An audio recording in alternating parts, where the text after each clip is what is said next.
Selon les experts, d'ici à 2030, les hydrocarbures continueront à assurer 73% de la consommation énergétique du pays.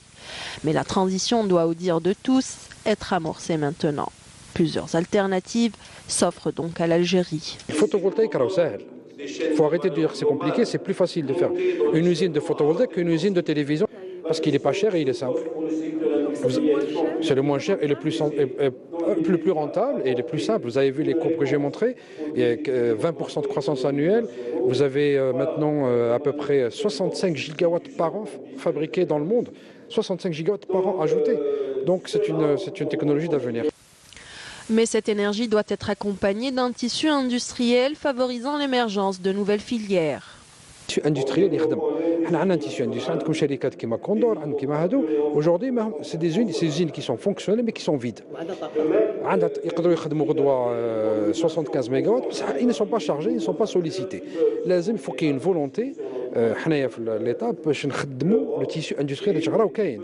Il y a des gens qui font des modules, il y a des gens qui font des structures. Avec monsieur Djerbello تاع خروب. عنده une usine qui fait des structures métalliques. Structure métallique, c'est 10% تاع الكو كامل. Le modèle اللي يدير فيه كوندور, c'est 40% du coût. Donc il y a déjà un tissu, il faut juste ندعموه. Outre le photovoltaïque, il existe une énergie non conventionnelle qui peut s'avérer très rentable. Seul bémol, ses coûts d'investissement sont très chers. C'est le gaz de schiste. Les États-Unis ont commencé à exploiter le gaz de schiste quand le baril était au minimum de $80. À $80, il était rentable. Aujourd'hui, le gaz de schiste aux États-Unis, il est rentable avec un baril à $40. Mais le gaz de schiste ne sera pas une alternative de remplacement, mais une énergie d'appoint, car de l'avis de tous, l'énergie fossile a tout de même de longues années devant elle, mais à des conditions. Cela nous pousse à parler d'une vision plus globale de cette dite transition, selon les experts.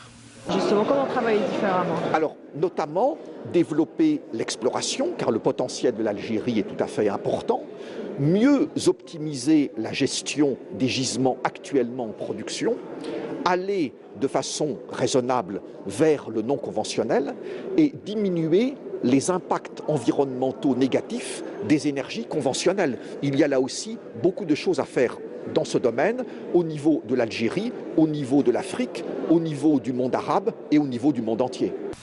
En somme, plusieurs facteurs sont à tenir en compte dans l'amorce de cette transition, notamment celle relative à la construction d'un tissu industriel autour de l'énergie renouvelable que le FCE recommande de confier au privé.